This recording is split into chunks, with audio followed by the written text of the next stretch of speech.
Chapter 12. It had been a few weeks before I received a phone call from Tony that led to everything else that happened this summer. We hadn't talked at all since that night, so the call startled me at first. Actually, I hadn't said a word to or heard a word from either he or Dill before that call. My mother and father had noticed, but just assumed it had something to do with us dealing with the loss of Lizzie. In a way, they were right. This all started with her. The call came in the early afternoon during the week. It was odd, because Tony had used an app that encrypted messages and phone calls. We had downloaded it for when we decided to cross over the border to Canada a while back to avoid roaming charges. "Aaron," he began, "have the cops talked to you yet?" Not even a hello or a hey, but straight to business. That alone should have let me know things were not going well. Taken aback by the question, my heart pounded in my chest from fear. "Aaron," Tony continued. "Hey, have they talked to you yet?" "No," I barely got out the word. "Why?" My voice shook over the call. "They just came to buy my house, but I wasn't home. My mom called me and told me what happened." "Shit." I began to breathe heavily. Do you think they know? How could they know?" I was freaking out, and anxiety was taking me over. This wasn't lost on Tony, even over the phone. "They don't know anything. They just wanted to ask some questions because of our connection to Lizzie." "What kind of questions?" "I don't know. I wasn't there for them to ask." He sounded nervous. "Did you delete the recordings from that night?" "Yeah," I said. "There was no reason to keep it after what had happened." "Good." Tony sounded a bit relieved.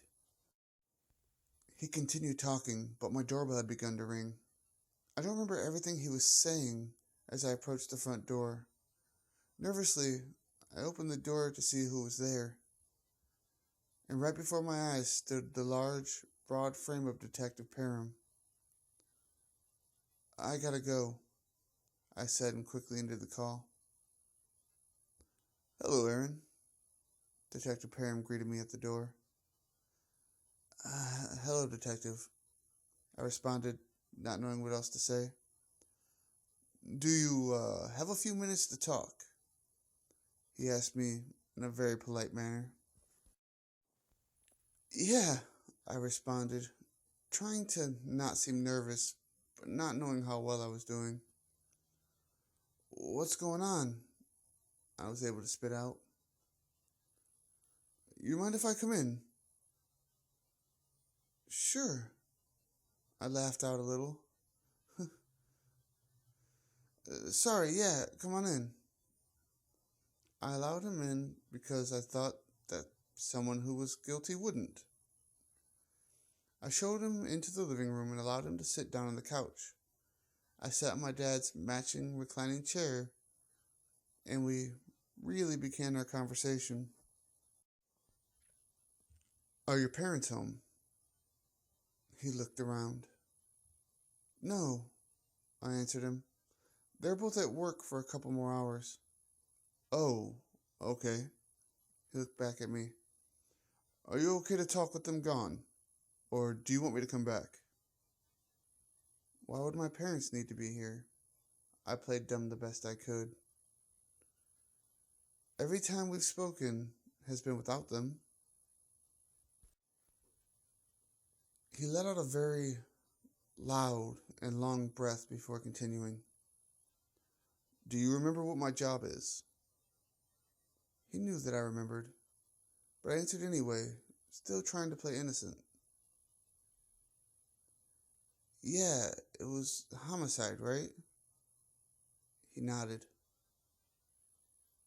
"Wait," I ramped up the excitement with a nervous voice. Did something happen? Is everyone okay? I may have gone a little over the top, but I was really trying to act as naturally as I would have if I knew nothing. As far as I know, the people that have died were complete strangers to you. He tried to comfort me. People? I asked, with faux confusion about there being multiple people. Yeah, he began again. 2, actually. Oh, I responded. But if I don't know them, why are you talking to me about it? You and your friends had a tangential relationship to the victims. He leaned in a little bit. They were the uncle and aunt of your friend Lizzie. He was watching to see how I would react. Thankfully, I'd watched a lot of the cop drama television shows that my parents were obsessed with. I hated them so much, but had to be thankful at the time that this gave me some insight on how I should behave. They were murdered? I asked while opening my eyes as wide as I could in fake shock. Yeah, he went on. And I was coming by to see if you had any information that would be helpful. I'm sorry, but no, I lied. Lizzie never wanted us to meet them. Yeah, I remember that you and your friends didn't know where she lived when you came to us for help. So, what were you hoping I could help you with? I asked him. In all honesty, I don't really suspect you, as you don't really seem the violent type. He was right. But your friend Tony has a bit of a history of violence. Have you seen him lately? I haven't seen him in a few weeks, I said honestly. None of us have really talked much since we lost Lizzie. I see. He nodded in understanding, and then went on to finish. Well, can you do me a favor? Yeah, of course, I answered. If you hear from Tony, or anything that might help in the investigation, please give me a call. Yeah, no problem. I lied to him once again. He stood up, and I led him to the front door. You still have my number, right? He asked. Yeah, it's in my phone. Good. Then please stay in touch if anything comes up, he requested. Yes, sir, I falsely obliged. Have a good day, Aaron. You too, Detective Parham.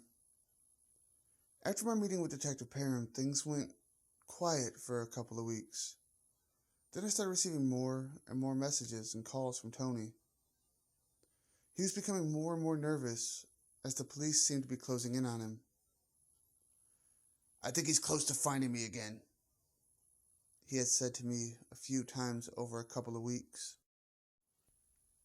I couldn't tell him if this was true or false, as Parham hadn't been in contact with me since the day he came to my house.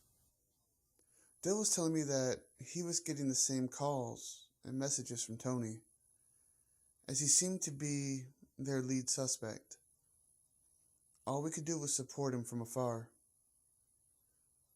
No, Tony, we would say.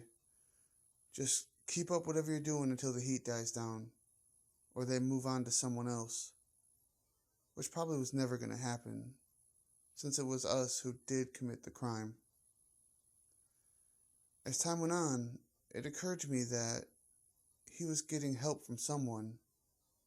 He was staying places and getting money for food. It wasn't from Dill and I, and to this day I assume it was his parents. It was about a month and a half after Detective Parham's visit that I saw him again. This time, unfortunately, my parents and little sister were home to see me taken away in a police car.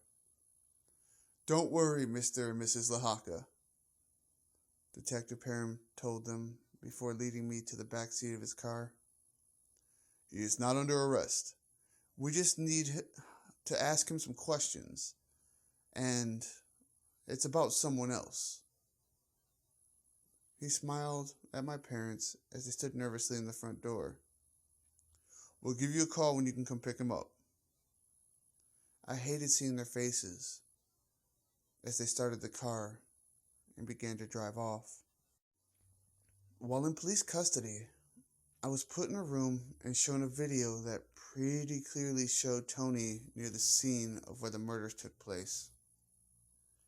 He was on the edge of the screen, and I knew that if it was situated just a few degrees more to the right, it would show myself and Dill as well.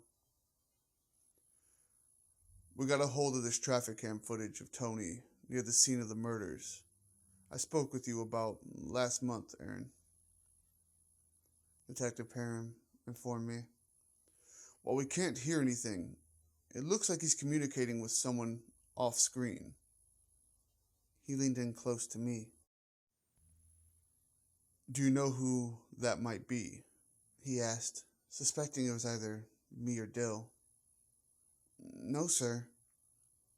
I lied in my most convincing voice. I'm having a hard enough time believing that it is Tony on there. But he is. And whoever it is will find themselves behind bars as well, he stated. Unless, of course, that person or persons has some information that can lead us to Tony's arrest and conviction. He stood up and began to walk around the table toward me. That person would probably receive lenience and could be offered a deal. He placed his hand on my shoulder. So I'm going to ask you again, Aaron. Where is Anthony Devine? I remember thinking about it for a minute before I answered. I didn't know where Tony was, but if I did, would I have turned on my friend? At the time, I don't think I would have. However, I was scared. So, it was most definitely a possibility. It didn't matter anyway, as he hasn't mentioned where he was even a single time. I'm sorry, I told Detective Parham. I really don't know where Tony is. Parham looked upset by my response. I couldn't tell if he believed me or not, but they let me out of the room and called my parents to come pick me up. I don't know what was worse that day, the interrogation by Detective Parham or the one by my parents afterward. I hated having to lie to them about what was going on, but I did what I had to do. I told them they showed me some grainy footage that may have placed Tony near the scene of a crime, but I didn't think it was him. I think they believed me. At least, they seem to have wanted to. Thank you for listening. I release new chapters every Monday, Wednesday, and Friday. If you prefer to read, I do release all 3 chapters every Sunday on my Wordpress. If you know anybody else who might be interested in this story, please feel free to share. Thank you.